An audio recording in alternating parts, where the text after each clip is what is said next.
ಅಂದ್ರೆ ಎಷ್ಟು ಅಂತ ಯೋಚನೆ ಮಾಡಿದೀನಿ.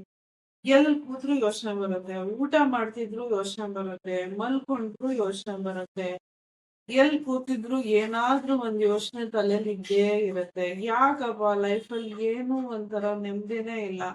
ಮೂರ್ ಹೊತ್ತು ಏನಾದ್ರೂ ಯೋಚನೆ ಇದ್ದೇ ಇರುತ್ತೆ. ಏನಪ್ಪಾ ಮಾಡ್ಲಿ ಇದಕ್ಕೆ? ಆಬ್ವಿಯಸ್ಲಿ ಎಲ್ಲರೂ ಈ ತರ ಫೇಸ್ ಮಾಡ್ತಾನೆ ಇರ್ತಾರೆ, ಹೌದಾ?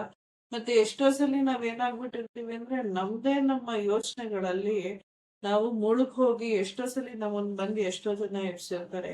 ಹಲೋ ಎದ್ದೇಳು, ಏನ್ ಮಾಡ್ತಿದ್ಯಾ, ಏನ್ ಯೋಚನೆ ಮಾಡ್ತಿದ್ಯಾ? ಸಿ ಅಲ್ಲೂ ನಮ್ಮನ್ನ ಅದನ್ನೇ ಕೇಳ್ತಾರೆ, ಏನ್ ಯೋಚನೆ ಮಾಡ್ತಿದ್ಯಾ ಅಂತ. ಸೊ ಹಾಗಾದ್ರೆ ಇದಕ್ಕೆ ಒಂದು ಬೆಸ್ಟ್ ಸೊಲ್ಯೂಷನ್ ನಾನು ಇವತ್ತು ನಿಮ್ಗೆ ತಂದಿದ್ದೀನಿ. ಸೊ ಏನಪ್ಪಾ ಅಂತಂದ್ರೆ, there is a theory in psychology, like inside our control and outside of our control ಅಂತ. ನಮ್ಮಲ್ಲಿ ನಮಗೆ ಕಂಟ್ರೋಲ್ ಮಾಡಕ್ಕೆ ಸಾಧ್ಯ ಆಗುವಂತ ಯೋಚನೆಗಳು, ಅಥವಾ we can say it like ಅದು ಆಲೋಚನೆಗಳಾಗಿ ಹೇಗೆ ಬದಲಾಯಿಸ್ಕೊಳ್ಳೋದು ಅನ್ನೋದು. ಸೊ ನಮ್ಗೆ ನಮ್ಮನ್ನ ಇನ್ಸೈಡ್ ಅವರ್ ಕಂಟ್ರೋಲ್ ಥಾಟ್ಸ್ ಮತ್ತೆ outside of our control thoughts, ನಮ್ಮ ಒಳಗೆ ನಾವು ಏನನ್ನ ಯಾವ ಥಾಟ್ ನ ನಾವು ಕಂಟ್ರೋಲ್ ಮಾಡ್ಕೋಬಹುದು, ನಮ್ಮಿಂದ ಆಚೆಗೆ ಏನೇನ್ ಥಾಟ್ಸ್ ಬರುತ್ತೆ ಅದು ನಮ್ ಕೈಯಲ್ಲಿ ಕಂಟ್ರೋಲ್ ಮಾಡಕ್ ಆಗದೆ ಇರುವಂತಹ ಥಾಟ್ಗಳು ಏನು. ಎಷ್ಟೋ ಸಲ ಅನ್ಕೋತಿರ್ತೀವಿ, ಕೂತಿರ್ತೀವಿ, ಅನ್ನೆಸೆಸರಿಯಲ್ಲಿ ಲೈಕ್ ಈಗ ಯಾವ್ದೋ ಪಾಸ್ಟ್ ಏನೋ ಆಗಿರುತ್ತೆ, ಅದನ್ನ ಕುತ್ಕೊಂಡು ಅಯ್ಯೋ ನನ್ನ ಲೈಫ್ ಅಲ್ಲಿ ಹೀಗಾಗೋಗಿದೆ, ನಾನು ಎಂತ ವರ್ಸ್ಟ್ ಡಿಸಿಷನ್ ತಗೊಂಡೆ. ಒಂದು ಸೆಕೆಂಡ್ ಯೋಚನೆ ಮಾಡಿ, ಹಾಗಾದ್ರೆ ನಾನು ಈ ಯೋಚನೆ ಮಾಡ್ತಿರೋದಕ್ಕೆ ಯಾವ್ದಾದ್ರು ಸೊಲ್ಯೂಷನ್ ಸಿಗುತ್ತಾ? ನನ್ನ ಒಂದು ಇಂಪಾರ್ಟೆಂಟ್ ವ್ಯಾಲ್ಯೂಯಬಲ್ ಟೈಮ್ ನ ಸುಮ್ಮನೆ ಅನ್ನೆಸೆಸರಿ ಥಾಟಿಗೆ, ಅದರಿಂದ ನನಗೆ ಏನು ಯೂಸ್ಫುಲ್ ಅಂತೂ ಆಗಲ್ಲ. ಬಟ್ ಒಂದಾಗತ್ತೆ, ಏನು, you are reflecting yourself reflection ಅಂತೂ ಆಗತ್ತೆ ಆಬ್ವಿಯಸ್ಲಿ. ಬಟ್ ಆದ್ರೆ ಆ ಸೆಲ್ಫ್ ರಿಫ್ಲೆಕ್ಷನ್ ಆಗತ್ತೆ ಹೊರತು ಅದರಿಂದ ಏನಾದ್ರೂ ಸೊಲ್ಯೂಷನ್ ಬೇಸ್ಡ್ ಆಗಿ ಏನಾದ್ರೂ ಕನ್ವರ್ಟ್ ಆಗತ್ತ? No way. ಸುಮ್ನೆ ಅನ್ನೆಸೆಸರಿ ಆಗಿ ಆ ಥಾಟ್ ಅಲ್ಲೇ ಮುಳುಗಿ ಎಷ್ಟೋ ಜನ ಒಂದೊಂದ್ಸಲಿ even to an extent depression ಲೆವೆಲ್ಗೆಲ್ಲ ಹೊರಟು. ಸೊ ಹಾಗಾದ್ರೆ ಇವತ್ತು ಒಂದು best theory, as I said before, control which is having inside me, which I can control for myself, and which are the thoughts I can't control, which is out of my control. Like for example, ಈಗ imagine ಮಾಡ್ಕೊಳ್ಳಿ, like if you have an pencil or pen or sheet, keep it with yourself. ಒಂದು sheet ಮತ್ತೆ ಒಂದು pencil ನ ಇಟ್ಕೊಳ್ಳಿ, ಒಂದು ದೊಡ್ಡ circle hockey, like this. ಒಂದು ದೊಡ್ಡ ಸರ್ಕಲ್ ಹಾಕಿ, ಕಾಣಿಸ್ತಿದೆ ಅನ್ಸುತ್ತೆ.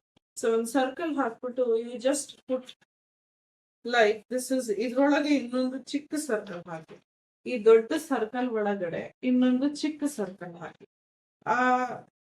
ಈ ಥಿನ್ ಲೈನ್ ನ ನಾವು ಈ ಥಿನ್ ಲೈನ್ ನ ನಾವು we can consider it as light. So ಈ ಥಿನ್ ಲೈನ್ ನ ನಾವು ಏನಂತ ಕನ್ಸಿಡರ್ ಮಾಡೋಣ? ನಮ್ಮ ಲೈಫ್. ಸೊ ಈ ಸ್ಮಾಲ್ ಸರ್ಕಲ್ ಇದೆಯಲ್ಲ, ಈ ಸರ್ಕಲ್ ಒಳಗಡೆ ಒಂದು ಸ್ಮಾಲ್ ಸರ್ಕಲ್ ಇದೆಯಲ್ಲ, see this is in our control. In our control, ನಮ್ಮ ಕಂಟ್ರೋಲ್ ಏನಿದೆ. ಈ ಸರ್ಕಲ್ ಇಂದ ಆಚೆಗೆ, ಈ ಸ್ಮಾಲ್ ಸರ್ಕಲ್ ಇಂದ ಆಚೆಗೆ outside of our control. Like for example, ನಮ್ಮ ಆಕ್ಷನ್, ನಮ್ಮ ಥಾಟ್ ಪ್ರೋಸೆಸ್, ನಮ್ಮ ಡಿಸೈರ್ಸ್, ನಮ್ಮ ವಾಟ್ ಯು ಕ್ಯಾನ್ ಸೇ, ನಮ್ಮ ವರ್ಡ್ಸ್ಗಳು. ಸೊ ಇದೆಲ್ಲ ನಮ್ಮ ಕಂಟ್ರೋಲ್ ಅಲ್ಲಿ ನಾವು ಇಟ್ಕೋಬಹುದು. ಮತ್ತೆ ಬೇರೆಯವ್ರ ಆಕ್ಷನ್, ಬೇರೆಯವರ ಥಾಟ್ ಪ್ರೋಸೆಸ್, ಬೇರೆಯವರ ವರ್ಡ್ಸ್, ಬೇರೆಯವರ behaviour, which we can't able to control ourself. ಎಷ್ಟೋ ಸಲ ಅನ್ಕೋತೀವಿ, ಅವ್ನು ಹೆಂಗ್ ಬಿಹೇವ್ ಮಾಡ್ಬಿಟ್ಟ, ಯಾಕೆ ಅವ್ನು ನನ್ನ ಹತ್ರ ಯಾಕೆ ಹಿಂಗೆ ಬಿಹೇವ್ ಮಾಡ್ಬಿಟ್ಟ, ಅವ್ನು ಹಿಂಗ್ ಬಿಹೇವ್ ಮಾಡ್ಬೋದಿತ್ತ ನನ್ನ ಹತ್ರ. ಸಿ ಲೈಕ್, ನೀನ್ ಅದನ್ನ 1 hour ಕುತ್ಕೊಂಡು ಯೋಚನೆ ಮಾಡಿದ್ರೆ which is you are out of control. ನಿನ್ನ ಕೈಗೆ ಮೀರಿದಂತಹ ಥಾಟ್ ಪ್ರೊಸೆಸ್ ಅದು ಅವನ್ behaviour. You can't able to control it, ಅಥವಾ ಅದು ಅವ್ರ ಬಿಹೇವಿಯರ್. ಸೊ ನೀನೇನ್ ಮಾಡ್ಬೋದು, ನಿನ್ನ ಆಕ್ಷನ್ಸ್ ಅಲ್ಲಿ ಅಥವಾ ನಿನ್ನ ವರ್ಡ್ಸ್ ಅಲ್ಲಿ, ನಿನ್ನ ಬಿಹೇವಿಯರ್ ಅಲ್ಲಿ you can always take in control. ಈ ಅನ್ನೆಸೆಸರಿ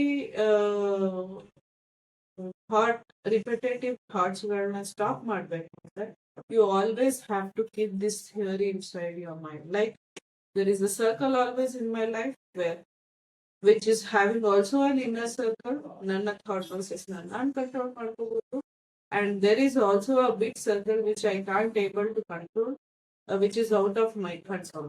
ಸೊ ನನ್ನ ಲೈಫಲ್ಲಿ ಯಾವಾಗಲೂ ಯಾವುದೇ ಒಂದು situation where it will throw you to a situation like ನಿಮ್ಮನ್ನ ತುಂಬಾ ಯೋಚನೆಗೆ ದೂಡುವಂತಹ ಸಮಯ ಬಂದಾಗ you just put this thought in your mind. ಈ ಥಿಯರಿನ ಯಾವಾಗಲೂ ಮನಸ್ಸಲ್ಲಿ ಜ್ಞಾಪಿಸ್ಕೋತಾ ಇರಿ. So where there is a thin line, ನಿಮ್ಮ ಅನ್ನೆಸೆಸರಿ ಥಾಟ್ ಪ್ರೊಸೆಸ್ ನ ಇಮಿಡಿಯೇಟ್ಲಿ ನೀವು ಯೂಸ್ಫುಲ್ ಇನ್ಫಾರ್ಮೇಶನ್ ಥಾಟ್ ಪ್ರೊಸೆಸ್ಗೆ ಮಾತ್ರ ನೀವು ಯೋಚನೆಯಿಂದ ಆಲೋಚನೆಗೆ ನಿಮ್ಮನ್ನ ನೀವು ಚೇಂಜ್ ಮಾಡ್ಕೊಳ್ಳೋದಕ್ಕೆ ಇದು ತುಂಬಾನೇ ಹೆಲ್ಪ್ ಆಗುತ್ತೆ ಅಂತ ಹೇಳ್ತಾ ಇವತ್ತಿನ ಈ ಸಂಚಿಕೆಯನ್ನ ಮುಗಿಸ್ತಾ ಇದ್ದೀನಿ. ಧನ್ಯವಾದಗಳು. Have a wonderful day.